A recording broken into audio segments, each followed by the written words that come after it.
جو کوئی یہ عقیدہ رکھتا ہے کہ محمد صلی اللہ علیہ وآلہ وسلم نے اپنے رب کو دیکھا تو اس نے اللہ پر بہت بڑا جھوٹ باندھا.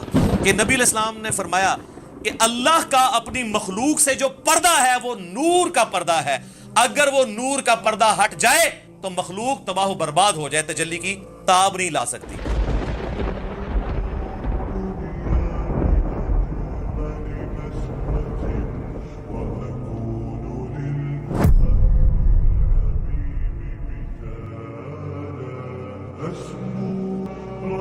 میرے بھائیو، الاسراء والمعراج میں آپ صلی اللہ علیہ وآلہ وسلم کو کئی ایک مناظر دکھائے گئے، جو سورہ بنی اسرائیل کی آیت نمبر 7 جو آیت نمبر سٹارٹ میں 1 ہے، سورت نمبر 17، لِنُرِيَهُ مِنْ آیاتنا، تاکہ ہم اپنے بندے کو اپنی نشانیوں میں سے نشانیاں دکھائیں. وہ نشانیاں کون سی تھی؟ نمبر 1 سٹارٹ ہوا شق الصدر سے، آپ علیہ السلام کا سینہ چاک کیا گیا، بخاری مسلم میں آتا ہے، اور جنت سے سونے کا تشت لا کے آب زمزم کا پانی ڈال کے جبرائیل علیہ السلام نے نبی علیہ السلام کا دل جو ہے وہ دھویا. نمبر 2 آپ صلی اللہ علیہ وآلہ وسلم کو، چونکہ آپ مکے میں تھے، ابھی مدینہ آپ نے جانا تھا، راستے میں ایک شہر میں اتارا گیا اور جبرائیل نے کہا کہ یہ طیبہ ہے، مدینہ جو آپ کا مسکن عنقریب بننے والا ہے ہجرت کے بعد. حضور کو اس وقت تک نہیں پتا تھا کہ یہاں سے تو میری دعوت جو ہے وہ ایسی لانچ ہوگی کہ رومن اور پرشین امپائر بھی کچھ نہیں جائیں گی. نمبر 3 پھر آپ کو کوہ طور پہ لے جایا گیا، انبیاء کے مقامات پہ. سب سے پہلے نبی علیہ السلام کا اپنا مسکن، اس کے بعد پھر طور سینا کے اوپر، اور کہا گیا کہ یہ وہ ہے جہاں پہ اللہ تعالیٰ نے حضرت موسیٰ علیہ السلام سے کلام کیا تھا. نمبر 4 بیت اللحم لے جایا گیا. بیت المقدس میں ایک جگہ ہے جہاں پہ حضرت عیسیٰ علیہ السلام کی ولادت ہوئی تھی، تو وہ جگہ بھی دکھائی گئی. لہٰذا اس سے امام نے تیمیہ کے اس عقیدے کا رد ہوا کہ انبیاء کی جو بیٹھنے کی جگہ ہیں ان کا وزٹ کرنا یہ نعوذ باللہ کوئی بدعت ہے. نبی علیہ السلام کو تو خود کروائی جا رہی ہے یہ ساری چیزیں، الحمدللہ. اور صحیح بخاری میں اوپر تلے 10 احادیث ہیں کہ عبداللہ بن عمر اپنے سفر حج کے دوران ان جگہوں پر نماز پڑھا کرتے تھے جہاں پہ نبی علیہ السلام کے ساتھ جب انہوں نے سفر کیا تھا تو جہاں جہاں اتر کے نماز پڑھی تھی. تو اس میں امام بخاری نے باب باندھا ہے کہ نبی علیہ السلام کی جگہوں کو تلاش کر کے وہاں پہ نماز پڑھنا. حتیٰ کہ مسند احمد میں آتا ہے کہ وہ اس جگہ پہ پیشاب بھی کرتے تھے جہاں نبی علیہ السلام نے اپنے سفر حج میں پیشاب کیا تھا. بخاری میں الفاظ ہیں نافع کے کہ مسجدیں موجود تھیں راستے میں، مسجد کے پاس نالوں کے قریب جو پتھر تھے وہاں پہ وہ نماز پڑھتے تھے، مسجد میں نہیں پڑھتے تھے. وہ کہتے تھے مسجد تو بعد میں بنی ہے، نبی علیہ السلام نے اس پتھر پہ نماز پڑھی تھی. یہ اتباع سنت کا جذبہ تھا. تو ظاہر نبی علیہ السلام سے لیا. 4 چیزیں ہوگی جی، شق الصدر، مدینہ شریف دکھایا گیا، طور سینا، بیت اللحم، اور اس کے بعد صحیح مسلم میں آتا ہے قبر موسیٰ دکھائی گئی. نبی علیہ السلام کہتے ہیں میں نے سرخ ٹیلے کے پاس موسیٰ علیہ السلام کو ان کی قبر میں نماز پڑھتے ہوئے دیکھا، اور اگر میں گزروں میں تمہیں وہ قبر بھی دکھا سکتا ہوں. وہ قائم یصلی فی قبری، وہ کھڑے اپنی قبر میں نماز پڑھ رہے تھے. لیکن یہ معاملہ ہے برزخی، حیات انبیاء کے اوپر یہ ثبوت ہے لیکن برزخی معاملہ. اس کے بعد آپ صلی اللہ علیہ وآلہ وسلم کو بیت المقدس میں انبیاء کی امامت کروائی گئی.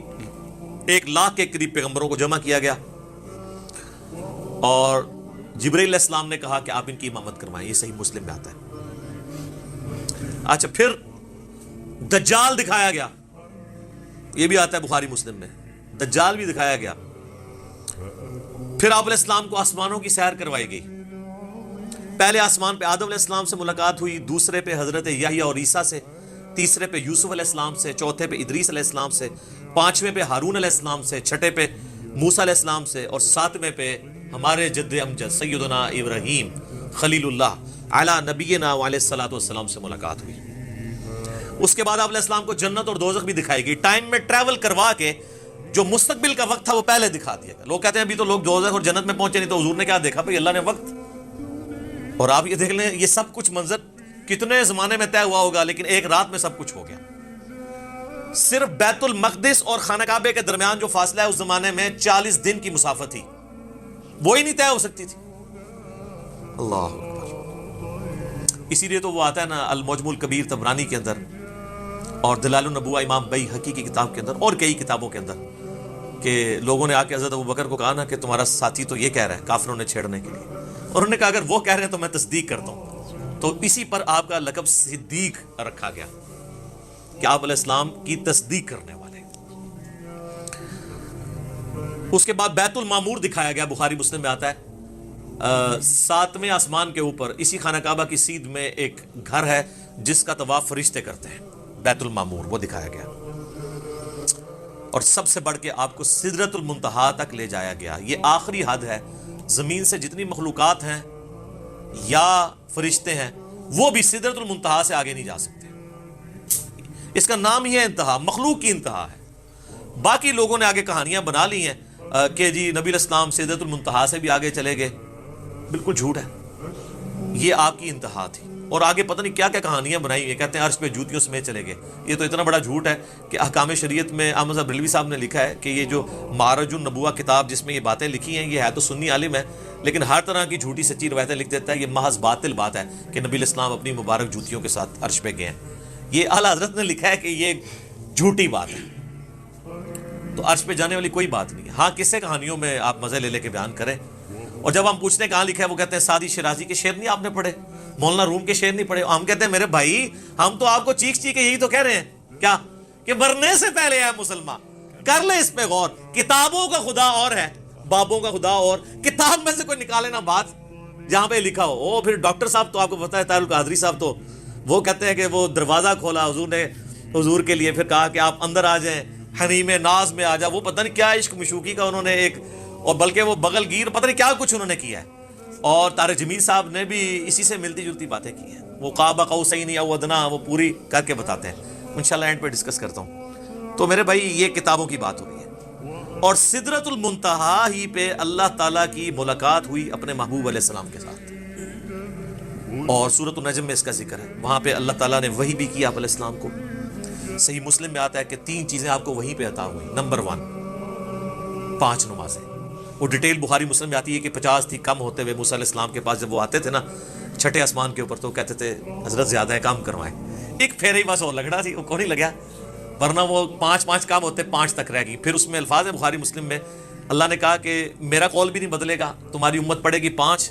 سورۃ الانعام میں ہے کہ ایک نیکی 10 کے برابر ہے، تو میں ان کو ثواب 10 کا ہی دوں گا، ایک کے بدلے 10 کا، تو نمازیں 50 کا ہی ثواب ملے گا 5 کے گیز میں۔ دوسرا تحفہ دیا گیا سورۃ البقرہ کی آخری 2 آیات، صحیح مسلم میں آتا ہے آمن الرسول بما انزل الیہ من ربہ والمؤمنون۔ سر یہ 2 آیات وہ ہیں جو اس دنیا میں نازل نہیں ہوئی ہیں، آسمانوں پہ نازل ہوئی ہیں، آسمان سے آسمانوں پہ نبی علیہ السلام کے مبارک سینے پہ۔ اور صحیح مسلم میں آتا ہے کہ تیسری چیز جو آپ کو دی گئی کہ آپ کا جو کوئی امتی شرک نہیں کرے گا نا میں اسے معاف کر دوں گا۔ تو اس کو تو سپورٹو پھر قرآن میں بھی آیت ہے انہ من یشرک باللہ فقد حرم اللہ علیہ الجنہ ومأواہ النار وما للظالمین من انصار۔ بے شک جو کوئی اللہ کے ساتھ شرک کرے گا اللہ اس گناہ کو کبھی معاف نہیں کرے گا، اس پہ جنت حرام ہے، اس کا ٹھکانہ دوزخ ہے، اور وہاں اس کا کوئی مددگار نہیں ہوگا۔ حتیٰ کہ بخاری مسلم کی حدیث ہے کہ اللہ نے ہر نبی کو کوئی نہ کوئی دعا دی تھی، اس نے اس دنیا میں ہی دعا کر لی۔ حضرت نوح نے دعا کی، اس کی وجہ سے ان کی قوم ہلاک ہوگی، میں نے اپنی دعا چھپا کے رکھی ہے قیامت کے دن کے لیے، میں اس دعا سے اپنی امتیوں کے لیے شفاعت کی دعا کروں گا، اور میری دعا سے ہر میرے امتی کو نفع پہنچے گا سوائے اس شخص کے جس نے دنیا میں اللہ کے ساتھ شرک کیا۔ شرک is the most sensitive issue in the sight of Allah. اللہ اکبر۔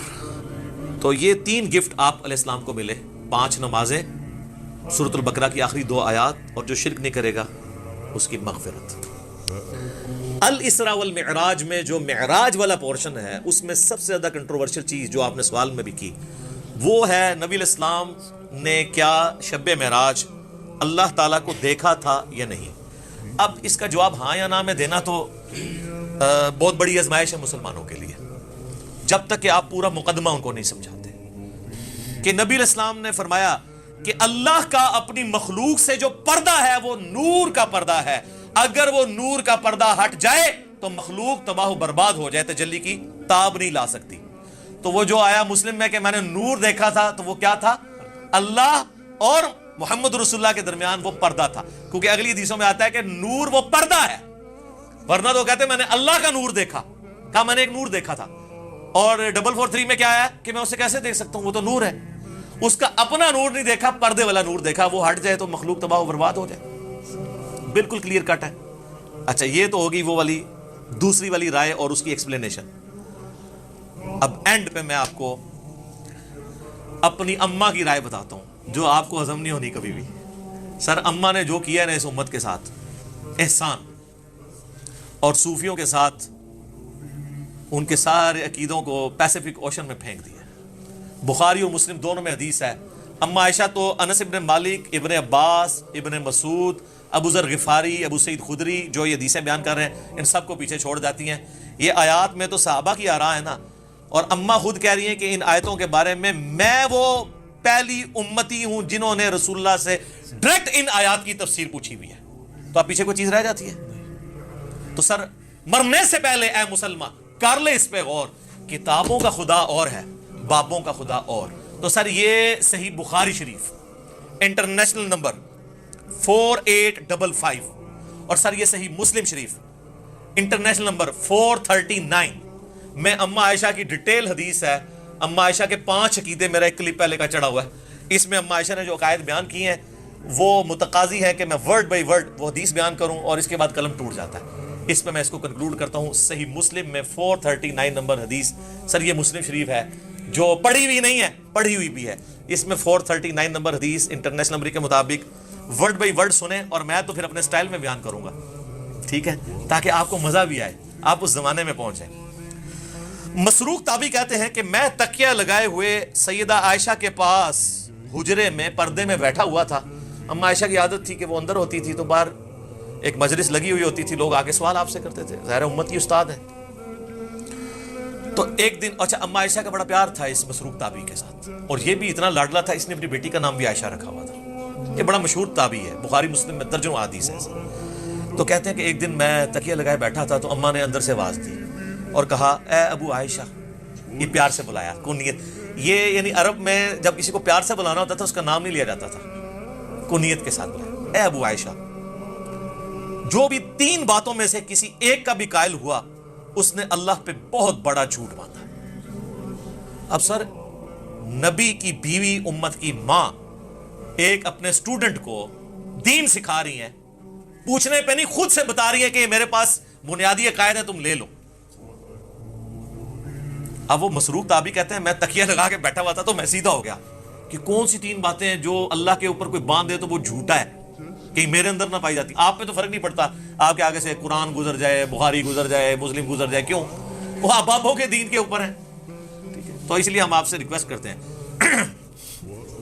کہ مرنے سے پہلے اے مسلمان کر لے اس پہ غور. کتابوں کا خدا اور ہے، بابوں کا خدا اور جب تو غور کرے گا تیرے اندر سے آواز اٹھے گی کیا کہ نہ میں بابی، نہ میں بابی، میں ہوں مسلم، علمی کتابیں. تو میں نے کہا کہ وہ 3 باتیں کون سی ہیں؟ انہوں نے کہا پہلی بات، جو کوئی یہ عقیدہ رکھتا ہے کہ محمد صلی اللہ علیہ وآلہ وسلم نے اپنے رب کو دیکھا تو اس نے اللہ پر بہت بڑا جھوٹ باندھا. لو جی سارے صوفی وڈے کے جے صوفی تے کہندے نسی ویکھیا ہے، بتایا نہیں بازید بستامی نے دعویٰ کیا ہے. ہوئے ہوئے ہوئے. مسروق کہتے ہیں میں تکیہ لگائے بیٹھا تھا، جیسے ہی میں نے یہ بات سنی میں اٹھ کے بیٹھ گیا. میں نے کہا اے اماں جان ذرا مجھے بھی کچھ عرض کرنے دیں اور اپنی بات میں جلدی نہ کریں، یعنی میں بھی کوئی اپنے دلائل سامنے رکھنا وا، تسی پہلے ہی چھکا مارے ہیں، کیونکہ وہ ان کا خود بھی یہی ہو سکتا ہے عقیدہ ہو. کیا اللہ نے قرآن میں نہیں فرمایا وَلَقَدْ رَآهُ بِالْأُفُقِ الْمُبِينِ؟ وہی آیات سورۃ النجم کی آیت نمبر 9، 11 اور 18 تینوں مسروق نے پڑھی. وَلَقَدْ رَآهُ نَزْلَةً أُخْرَى، یہ تو واضح قرآن میں آیا کہ دیکھا اس نے اس کو. اب قرآن میں یہ تو نہیں آیا کس نے کس کو. تو سیدہ عائشہ نے کہا اس امت میں سب سے پہلے میں نے ان آیتوں کو رسول اللہ سے پوچھا تھا. تو اب رسول اللہ سے پوچھنے کے بعد بھی اگر کسی نے نہیں یقین کرنا اور بابوں کے دین پہ چلنا ہے اور کتابوں کے دین پہ نہیں چلنا، صحیح مسلم 439 نمبر حدیث پہ نہیں چلنا، اور صحیح بخاری انٹرنیشنل نمبر کے مطابق 4855 حدیث میں، مسلم میں چونکہ ڈیٹیل ہے میں وہ بیان کر رہا ہوں. اچھا جی سن لیں، آپ جو رسول اللہ کو مانتا ہے اس کے لیے میں بیان کر رہا ہوں، جو بابوں کو مانتا ہے اس کے لیے تو میں کچھ نہیں کر سکتا. تو آپ علیہ السلام نے فرمایا کہ ان آیات میں مراد جبرائیل علیہ السلام ہے، یعنی میں نے جبرائیل علیہ السلام کو دیکھا، میں نے ان کو ان کی اصلی صورت پر دیکھا، اور 2 بار ایسا ہوا. ان آیات میں اسی کا ذکر ہے کہ ان کو وہ اس وقت وہ اتر رہے تھے آسمان سے، اور ان کے تن و توش کی بڑائی نے آسمان سے زمین تک روک رکھا تھا، افق پہ پھیلے ہوئے تھے، وہی جو عبداللہ ابن مسعود نے کہا. اب یہ سیدہ عائشہ نے جو یہ حدیث بیان کی ہے نا، کہ نبی علیہ السلام سے خود ہی پوچھ لیا تو ان کا جبرائیل ہے. تو اما عائشہ اب مزید علمی دلائل سامنے رکھ رہی ہیں اسی عقیدے پہ. سورۃ الانعام کی آیت نمبر 103 پڑھی، لا تدرکہ الابصار وہو یدرک الابصار، جو ہم پہلے ڈسکس کر چکے. نگاہیں اس کا احاطہ نہیں کر سکتی، وہ نگاہوں کا احاطہ کر لیتا ہے. اور کہا مسروق تو نے یہ آیت نہیں قرآن کی پڑھی ہوئی؟ اور کیا تو نے یہ نہیں سنا کہ اللہ فرماتا ہے وما کان لبشر ان یکلمہ اللہ الا وحیا او من وراء حجاب او یرسل رسولا. سورہ شورى کی آیات کہ کسی انسان کی تو یہ اہلیت ہی نہیں ہے کہ اللہ تعالیٰ اس سے کلام کرے سوائے اس کے کہ اس پہ وحی کر دے، یعنی چپکے سے اس کے دل میں بات ڈال دے، یا حجاب میں گفتگو کرے جس طرح کہ سدرۃ المنتہا پہ ہوئی، یا اس کی طرف کوئی رسول بھیجے یعنی جبریل علیہ السلام کو پیغمبر. تو حضرت عائشہ نے اپنی دلیل میں رسول اللہ کی بات بھی کی اور قرآن کی آیات بھی کوٹ کی. اور اماں تو سیدھی آیتیں ہی کوٹ کرتی تھی، حدیث بھی کوٹ کی ہے نا، کہ اماں منکرین حدیث میں سے نہیں، پہلے انہوں نے حدیث کوٹ کی ہے، بعد میں قرآن کی آیات کوٹ کی. مسروق دوسری بات یہ ہے کہ جو کوئی خیال کرے کہ رسول اللہ صلی اللہ علیہ وآلہ وسلم نے اللہ کی کتاب میں سے کچھ حصہ چھپا لیا تھا تو اس نے بڑا جھوٹ باندھا. اب ایسی سلسلہ خاص گلا خاص نو میرا پچھلے دن کلپ ریکارڈ ہو گیا حضرت ویسے کرنی والا اور علم لدنی والا حضرت خضر علیہ السلام والا، وہ دیکھ لو، میں ساری کہانیاں نہ دکھو لیا، تخت بلقیس والا بھی دیکھ لیں، سب کچھ ٹھپے گئے. تو اما عائشہ کہتی ہیں جس نے کہا نا رسول اللہ نے کچھ چھپا لیا تھا، یہ بھی کہتے ہیں خاص باتیں خاص لوگوں کو بتائی تھی، اس نے بھی اللہ پر جھوٹ باندھا. کیا تم نے قرآن میں اللہ کا فرمان نہیں سنا، یا ایھا الرسول بلغ ما انزل الیک من ربک وان لم تفعل فما بلغت رسالتہ.